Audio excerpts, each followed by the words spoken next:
Hello, ladies and gentlemen. Welcome back to the channel. This is our just final review, final word on the Candidates Tournament for 2026. There's no real chess games to talk about, so if you're looking for that, I apologize. But stay. There might be still something good that you want to hear, and join in the discussion down below. What did you think of this Candidates Tournament?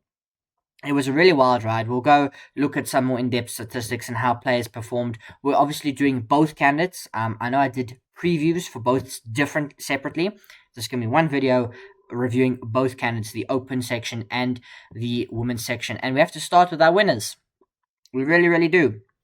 Our winners, Javokhir Sindarov and Vaishali Rameshbabu. Both of them have won and have earned the right to challenge for the respective world champions. Of course, we will get Javokhir Sindarov versus Gukesh Damaraju and Vaishali Rameshbabu versus Ju Wenjun. Two first-time matchups, and they are bound to be very exciting indeed. Particularly the open section, that is going to be one of the youngest world championship matches, if not ever, than in recent history. Javokhir Sindarov is about 21, 22. I think Gukesh is 19, an average age of 20. Absolutely wild there. And it was a very interesting tournament. It started with, fears that the tournament, may not go ahead due to safety concerns. Hikaru pulling out at the last minute and being replaced by Anna Musachuk, who went on to do very well. I was wrong in my predictions of the two winners. I thought it would be Fabiano Caruana and Tanjani, and I was wrong in both cases. So, I got some of the places right, but not all of them. I will give myself half a pat on the back for saying Hikaru Nakamura might struggle, and indeed he did. He made a lot of draws. I think he had the one victory and one loss. So we'll go double check that in just a moment. But, not a very memorable tournament for him. He's not done though. One of the big stories coming out, he intends to play the Chess Olympiad, representing the United States. So classical chess, at least for Hikaru Nakamura, is not finished. But yeah, let us go in and then do our deep dive for both sections. So we will start, of course, with the open section, which was a absolute runaway from Javokhir Sindarov.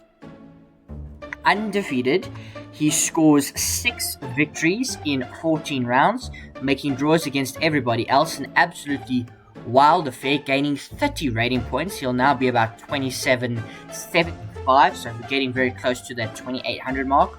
A win, 5 victories in the first 6 rounds set him well on his way, including that pivotal victory in round 4 against Fabiano Caruana, followed up by a victory against Hikaru Nakamura, defeating both Americans in back-to-back rounds, then 3 draws before picking up his 6th and final victory in round 10 against Pragdananda Rameshbabu to just secure everything. He finishes a point and a half ahead of Anish Giri in second place. Anish Giri had a quiet start considering he lost in round 1 to Prague, who we'll get to in just a moment. Had a bit of a tough event for him. A couple of draws, a win, and then 3 more draws before back-to-back victories in round 8 and 9 against Prague, so bouncing back, and then against Fabiano Caruana. After round 1, he did not lose again, only 1 defeat, and he ends up with, several victories to his name. He finishes with 4 victories. Very impressive from Anish Giri, who gains 14 rating points, finishes on 8.5. Fabiano Caruana, who many picked as the pre-tournament favorite, as did I. Very disappointing from him. He was tied for the lead after round 3, a loss against Sindarov in round 4, and everything kind of fell away from there, because he did defeat Matthias Blubom in round 5, picked up 2 draws against Esipenko and Prague, and then back-to-back losses against Nakamura and Giri, and just never able to recover. Made 4 draws in a row before picking up a victory against Esipenko in round 14. Wei had a decent event with 2 wins and 2 losses. He picks up 4th place on 7 points, just half a point behind Fabiano. Hikaru Nakamura finishes 5th with 2 losses and 1 victory. Of course, he lost in round 1 and round 5 against Caruana and Sindarov, but then defeat Fabi and then drew everybody else. Matthias Blubom, a solid enough event for him, considering many picked him to be the bottom-rated player.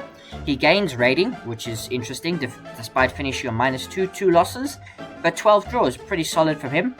Prague, I think we'll look at this as a little bit of a disappointment, considering he started with a victory in round 1 over Anish Giri. He picked up no more victories and picked up 3 further losses, including 2 to Sindarov and 1 to Giri. the guy he'd beaten. And Esipenko, unfortunately, he finishes bottom. Someone had to. He records 5 L's and, no other real games to speak of. 5 losses, and the remaining were draws. And so the open section was a runaway from Javokhir Sindarov. It really, really was. And not only has he booked his place to face Gukesh, he's also qualified for the FIDE Total Chess World Championship Tour. And now we will go over to the women's section, which was a very interesting affair. If we're being realistic here, because Vaishali Rameshbabu wins. She was tied on points with Bibisara Asubayeva going into the final round, but she of course did pick up that victory where Bibisara drew. But ladies and gentlemen, I think like every player, apart from maybe Goryachka and Lagno, I think every player led at some point. I mean, 6 of the 8 players led. It was ridiculous. Anna Musachuk was one of the early leaders. So was Divya Deshmukh. I mean, we start with this. Tanjani, after I picked her to have a great event, she records 1 victory and 4 losses to finish on 5.5. She finishes on the same points as Divya Deshmukh, who picks up 2 victories, but then 1, 2, 3, 4, 5 losses. Katerina Lagno finishes on 6.5. 4 victories for her, but 5 losses. So, I mean, there were not that many draws. Everybody was winning and everybody was losing. Anna Musachuk, considering she was such a last-minute replacement, 7 points, an even score with 2 wins and 2 losses. She did alright. Goryachka on 7.5, tied with Zhu Jiner. In the end, Jiner, of course, picking up 5 victories to her 4 losses, so +1 score. So was Goryachka, who picked up 3 victories to 2 losses. And then, Bibisara Asubayeva, 4 victories, 2 losses. And Vaishali Rameshbabu, an important 5 victories and 2 losses. An incredible event. If we look at Vaishali, she started with 4 draws and then a loss to Zhu Jiner. But then she bounced back with 2 important victories in round 6 and in round 7 against Lagno and Jean-He. A draw with Bibisara, and then a win against Divya, a draw against Anna, a win against Goryachka, a loss in round 12, which set up a very interesting finale to Zhu Jiner, and then Tanjani a draw, and then a win in the final round against Katerina Lagno. Bibisara Asubayeva also started it very interestingly. She made 3 draws in the first 4 rounds, and then a victory in round 3 against Zhu Jiner. Back-to-back losses against Lagno and Deshmukh. Recovers with 3 draws and then wins in round 10, 12 and 13 to get her into contention for the title, but it was not to be. A draw against Divya Deshmukh in the final round, not enough to seal not even playoffs. It was very, very interesting indeed. In terms of the overall tournament, it was a lovely tournament. There was some very high quality chess in the open section, not to dismiss the ladies section, but it was something to behold. The evaluation bar swings, the changing of the tide in all the games, it was phenomenal to watch. If you're looking purely from a results point of view, the women's section was the one to watch, and it was far more interesting. Going up until the final round, we had the top 3 all in contention. Zhu Jiner needed a win plus results to go her way. She had a very interesting event. She does lose 8 rating points. A draw with Anna Musachuk in the final round, not enough. She needed a win plus things to go her way. They didn't, and she didn't win.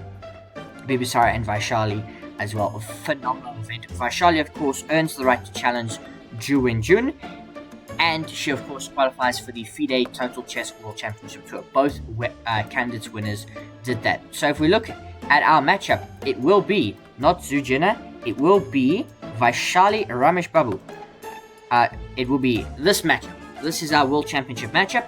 Only currently 4 head-to-head games between the two of them, and it is +1 to the reigning World Champion Ju Wenjun with 3 draws. Vaishali yet to record a victory against Zhu Wenjun, but of course anything can happen. But Zhu Wenjun looking to record, I believe, her 6th Classical World Chess Championship. She's a phenomenal champion, and so that'll be a very interesting matchup. As well, when we go to the open section now. Potentially, not necessarily the most interesting matchup, but already people have no idea who is going to win. It will be Gukesh Damaraji versus Javokhir Sindarov. And this time the challenger has the advantage against the world champion. Sindarov has got 2 wins against Gukesh and only 1 draw between the two of them. 3 games played. So we're seeing not only 2 matchups between very new competitors to the world championship space, barring Ju Wenjun, who's obviously the reigning champion, but there's not a lot of games between the respective champions and challengers. In the past, when we had Nepomniachtchi and Magnus and Caruana and Ding and Ding and Nepo and their World Championship match, we'd seen those matches before. They had played a lot of games against each other. These are very fresh. So for them to play a 14 match or a 12 match or a 10 match series against each other is going to be extremely fascinating. Sindarov is the man in form. I did say that in the preview. I thought he would be close. I did not think he would completely run away with it. He had a phenomenal tournament, and Gukesh has been shaky. So I would give it in the open section to Sindarov if we're doing a very early preview. Sindarov looks like he's the next world champion. It is up to Gukesh to show what it means to have experience at that level and to show why he is the world champion. Ju Wenjun, I would imagine, is a very big favorite in her matchup against Vaishali Rameshbabu. But again, not a lot of games to go, and Vaishali will come prepared. She will have the backing of India. Both her and Gukesh will have the backing of India and many players in the world. Will they be prepared enough to handle their prospective rivals and challengers, champions, in their two matchups? And so what started, with potentially shifting the candidates from Cyprus to Germany, I think it was well hosted in Cyprus. All the players seemed quite happy. A late withdrawal from Hikaru being replaced by Anna Musachuk. A runaway leader then from Sindarov completely crushed the open section. Fabi looked like he was in it for just a minute, and then he was out of it. And Anish Giri ends up second. The women's section was a cliffhanger of note until the very, very last. But that is how the FIDE Candidates for 2026 unraveled. It was such an amazing event. It's a shame we can't do this every year because of the way the cycle works, but the Candidates is always an amazing tournament. I ask you now, are Sindarov and Vaishali the best challengers? Are they truly the best players to be taking on the world champions? I would love you to have that debate in the comments down below.